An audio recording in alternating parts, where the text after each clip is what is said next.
The heart of every organization is its people. We're taking action to take care of them, to develop a world-class team, now and into the future.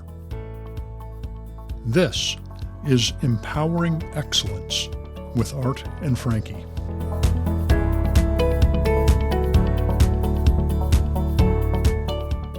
Hello, welcome back to the NAVWAR podcast, Empowering Excellence with Art and Frankie. Just a heads up, it's just Frankie today.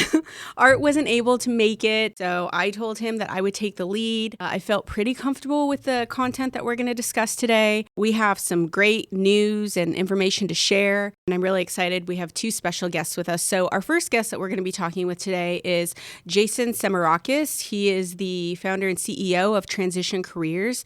Transition Careers is a business that we are partnering with to host the first ever NAVWAR hiring fair on Monday, February 12th, 2024, starting at 11 a.m. We are excited to talk to you about that, and Jason's going to share with us kind of what job seekers can expect the days leading up to the event, what to expect during the event, and then some tips and helpful things you can do at the conclusion of the event. Excited and honored to be here, so thank you for inviting me to be a guest today. The event is Monday, February 12th, and it's a defense, space, IT, cyber, and intel-focused hiring affair. It's going to be here on the Old Town campus, NAVWAR headquarters, and it's designed to be a very targeted, focused event. It's open to individuals that have DoD ID cards, CAT cards, retired military IDs. Anyone that's got access to a military installation will be able to come and meet with employers.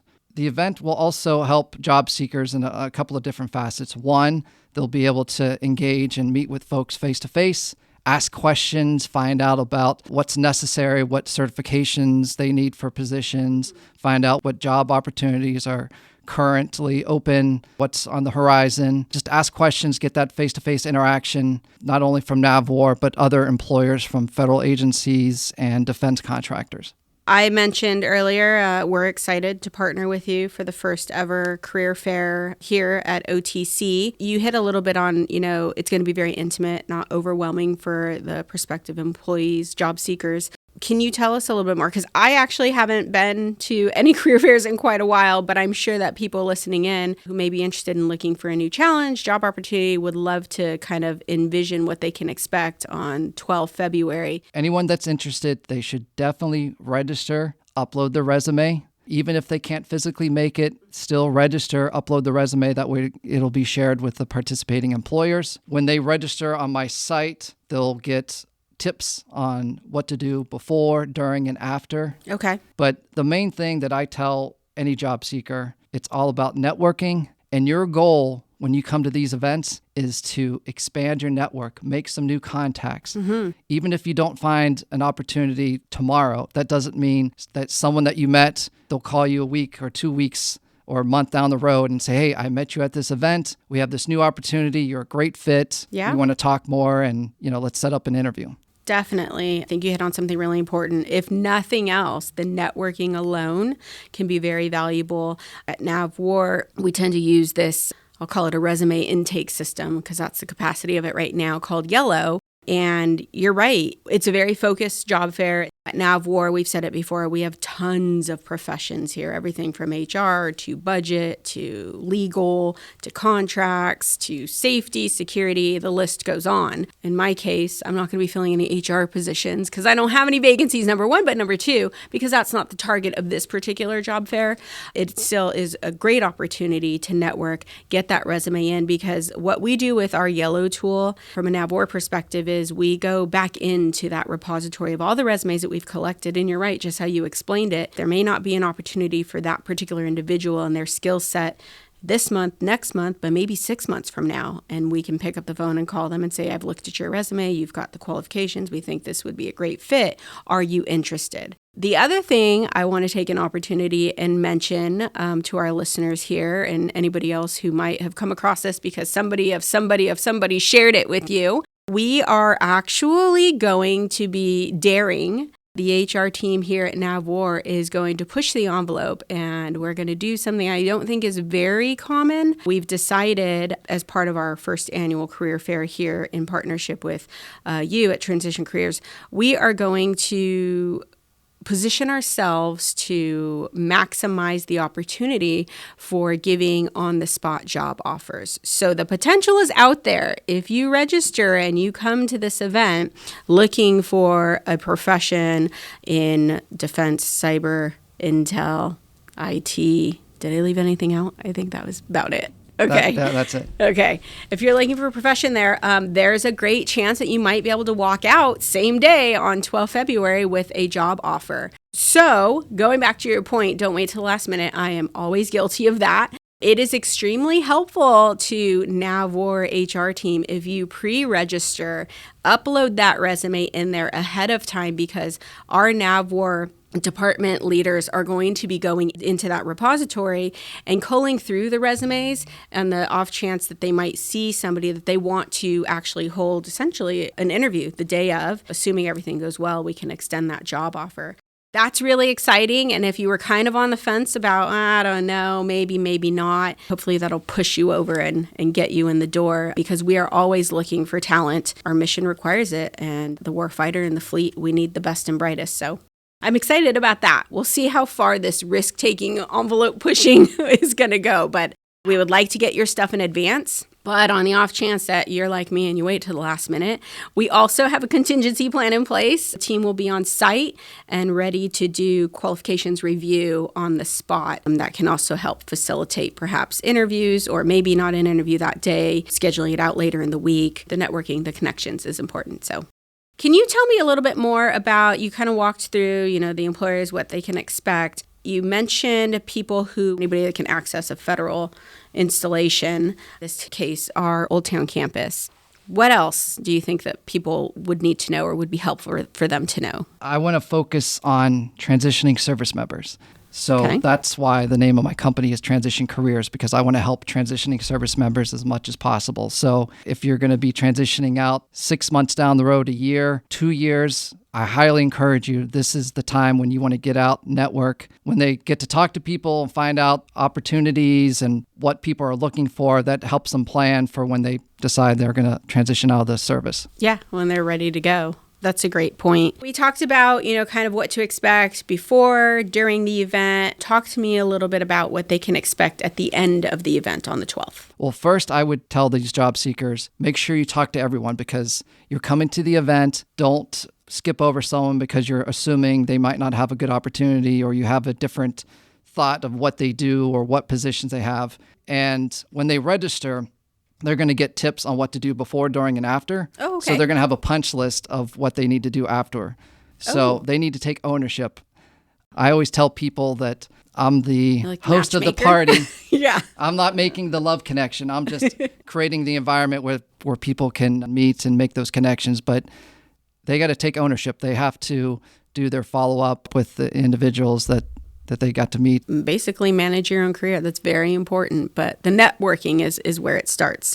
Something else that came to mind as you were talking, I got to imagine, networking is part of it, but if you kind of drill down a little bit more, and something NAVWAR is really big and focused on for their workforce is mentoring. I got to imagine you've got a lot of professionals, highly skilled, very seasoned, been in the field a while. It might also be an opportunity to find a potential mentor. You can never have enough mentors. So I would offer, from the NAVWAR perspective, you might find a mentor to add to your Rolodex, because then the mentorship goes back to networking.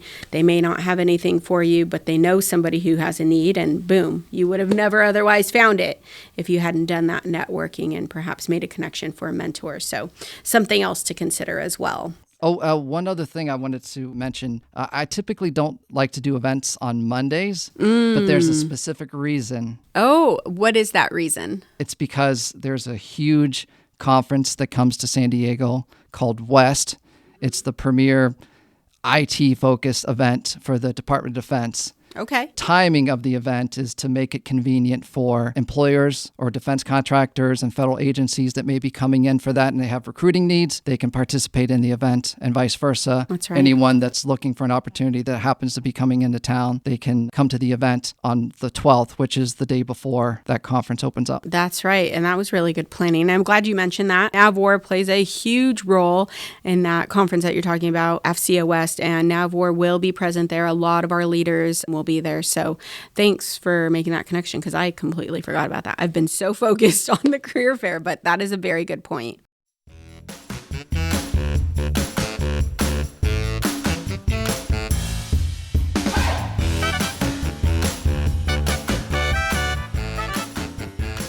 The second topic we're going to be discussing, and we think it ties in nicely. Now you know that you likely are going to attend a hiring fair. You'll probably need to submit a resume or submit some applications for federal employment. We are going to be talking with a guest who's going to give us some helpful tips and best practices on basically how to navigate the waters of applying for federal civilian employment and how to set yourself up in terms of building your resume in that system that everybody knows about called USA Jobs. Dyanne, thanks for coming today. This is our guest. Her name is Dyanne Avalos. Dyanne works for the NAVWAR HR team. Dyanne is the NAVWAR staffing recruitment supervisor. I want to thank you for being here. Are you excited? Thank you, Frankie. I am excited to be here and to talk about USA Jobs and the hiring process. Good. This is going to be fun. It's going to be like two friends talking over coffee.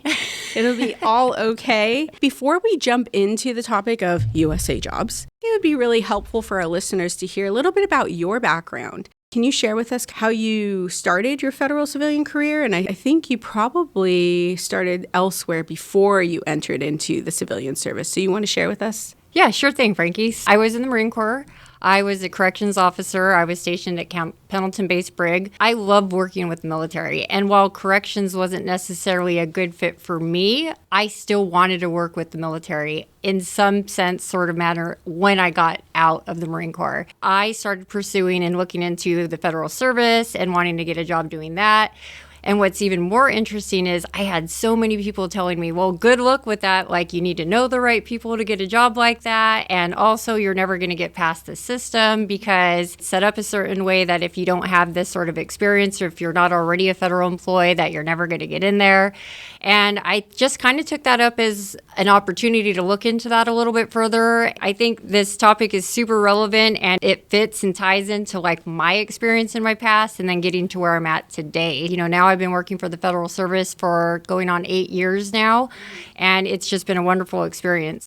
I've been doing recruitment and staffing since the day I started. Just want to help anybody out who's looking to join this field or get a federal job, that it's not impossible. It just takes some research and really being on top of like what you want to do, the experience that you have, and advocating for yourself when you do this. So I'm sure that you've gotten a good gauge of, you know, here's some things to do and here's some things maybe not to do.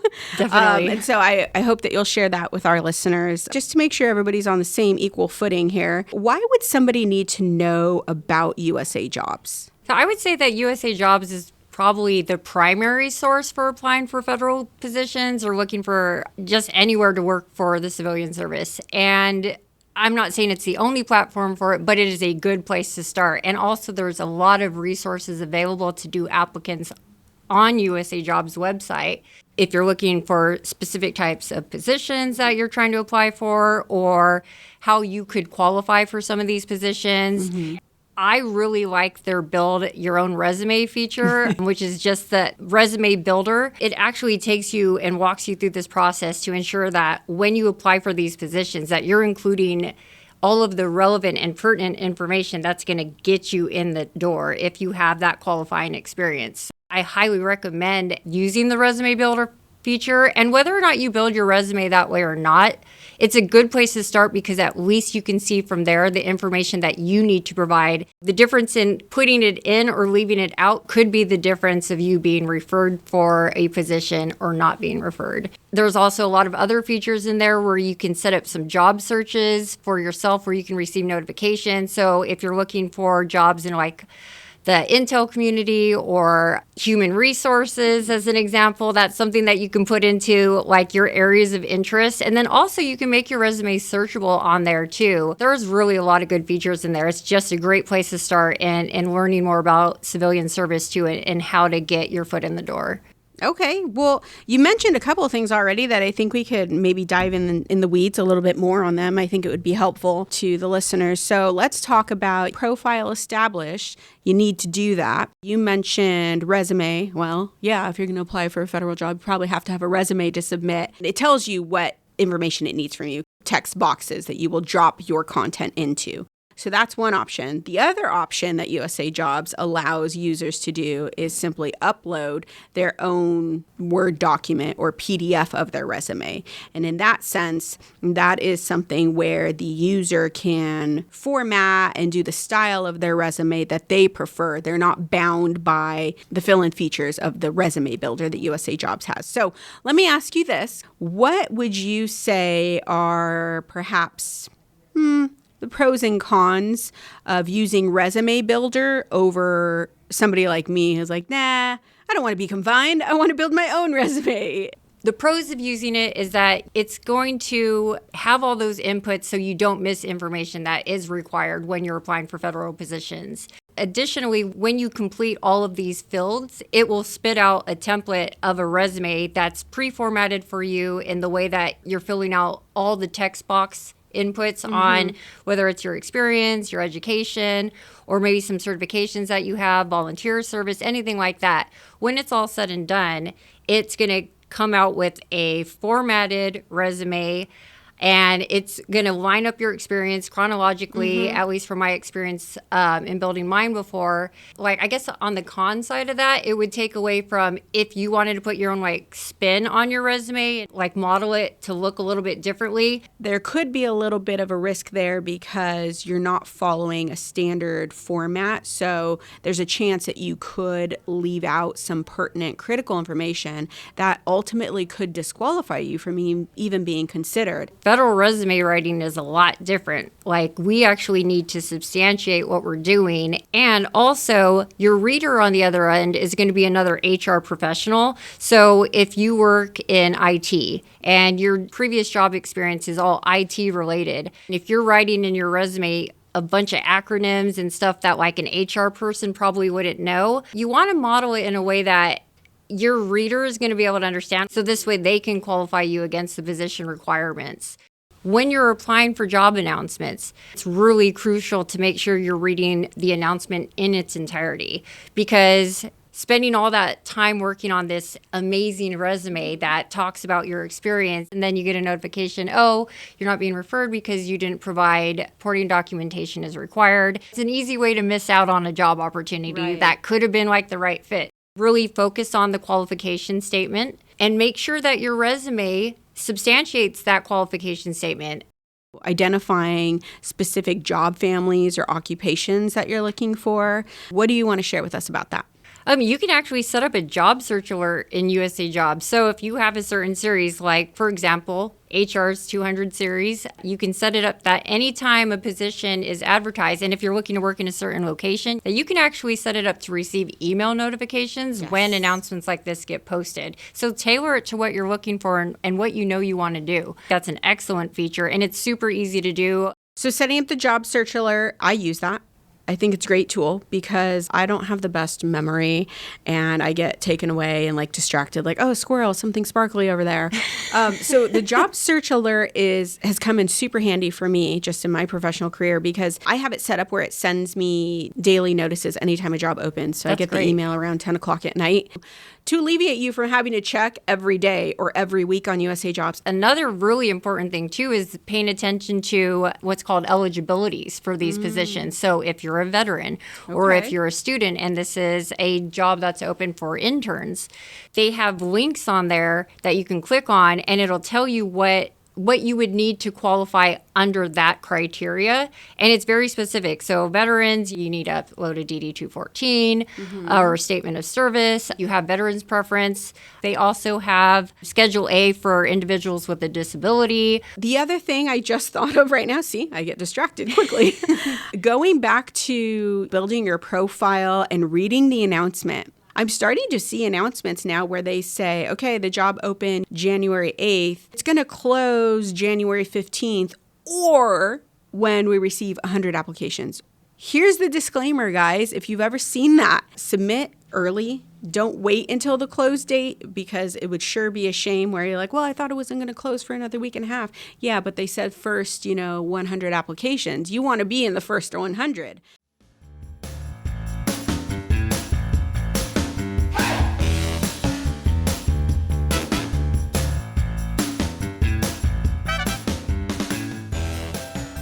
Let's switch gears a little bit. Walk through with us kind of the top 5 myths that you've seen being in the HR profession. Sure, I'd love to debunk some of those. One of the biggest things I had heard was you're never going to get your resume through because it does a scan for keywords or something like that. This is absolutely not true.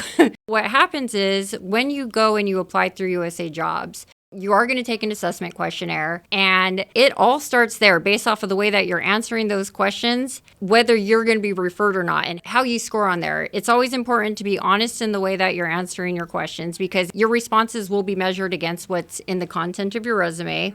And then your resume will actually get to an HR professional on the other side. So an actual human who is going to go through each resume and basically assess it against the position requirements. And how we do that is we go through a website called OPM, which is Office of Personnel Management, and we check on the qualification standards, the requirements for a certain job series. Okay, so first myth, resumes are scanned for keywords by an automated system. The answer is no. What's the second myth? That you have to know somebody that works in the federal service. This is also incorrect. Granted, I think networking is always a benefit. Sure. So always network where you can. Yep. But it's not a requirement for getting a position. What about third myth? We kind of touched on this a little bit before. Your federal resume should not exceed 2 pages.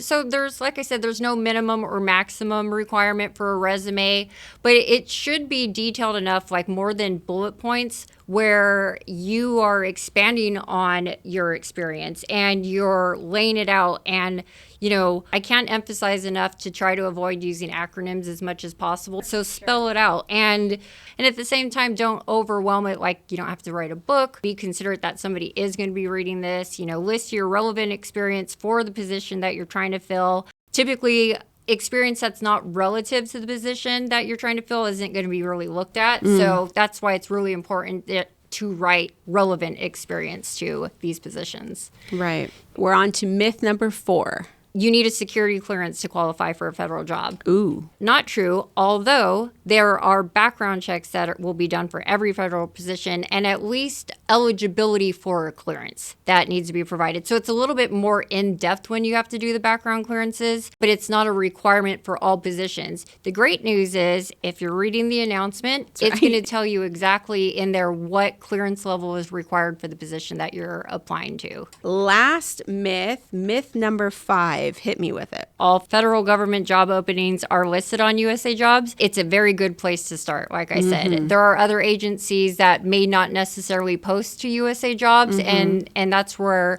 I think it's important to at least reach out to somebody that maybe you might know working for one of those agencies to see where you can go to apply. I want to say thank you again, Jason, You're for welcome. coming in. So happy to have you as our guest. Definitely looking forward to the event on February 12th. Thank you so much, Dyanne. I appreciate your time. I hope that this was fun for you. It was fun for me. I had a good time. So Yeah, it was fun for me thanks too. for coming in. And that will wrap up this episode of Empowering Excellence with Art and Frankie. Sorry, Art, we missed you. But Art will be back with us next episode because I said so, boss. So make sure you're there.